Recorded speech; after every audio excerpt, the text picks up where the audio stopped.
Good morning guys! Ayan, dumating aking in-order na microphone wireless kasi ang tagal ko naghahanap nito. Wala akong makita dito sa tindahan. Kinakailangan umorder pa ako sa Amazon. So ito, i-unbox na natin. I-unbox na natin ha. Meron tayo dito. Ganito, huwag natin pakita baka mamaya wala na, ito lang. Ito lang ating wireless. Pasensya na kayo sa itsura ko. Bagong gising ako at naglilinis pa ng bahay. Si Fabio is bumaba na para magka-feed dun sa bar. Meron din kasing bar dito sa baba ng aming bahay. So, in-order ko to last Monday. Ngayon lang dumating.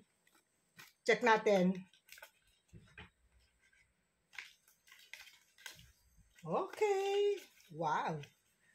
Ito pala siya. Wow, ang ganda niya. Ito ang box niya, oh.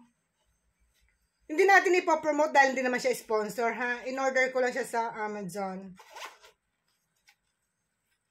Yes, ito ang anyang, ito, instruction.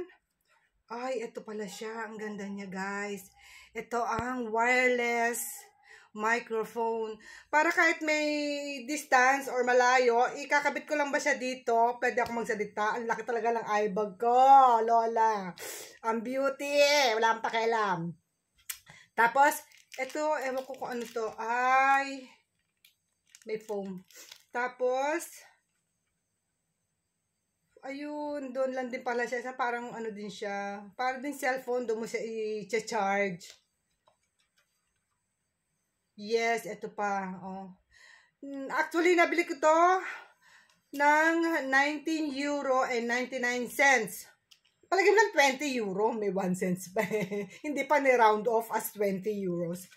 So, yung bali ang halaga niya, 20 euros itong set of wireless microphone. Kasi nahihirapan din ako magsalita kapag kayong bang may distance na ang hina ng dating para akong bumubulong sa hangin.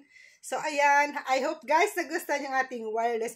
Ngayon, i-check natin kung nagpa-function siya. So, i-charge ko muna. Then, kapag nag-function na, okay. Much better para hindi sayang yung ating na ibayad.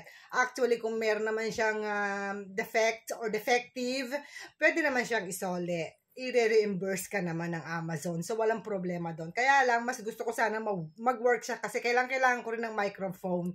Alam naman na yung Lola is a vlogger na. So, kinakailangan natin ng ma-upgrade ang ating sa sounds. Kinakailangan natin tong microphone. So, I hope guys, nagustuhan nyo. Salamat sa panonood. Huwag nyong pakatitigan yung aking eye bags. Talaga namang ang lalaki niya. Thanks for watching. Salamat!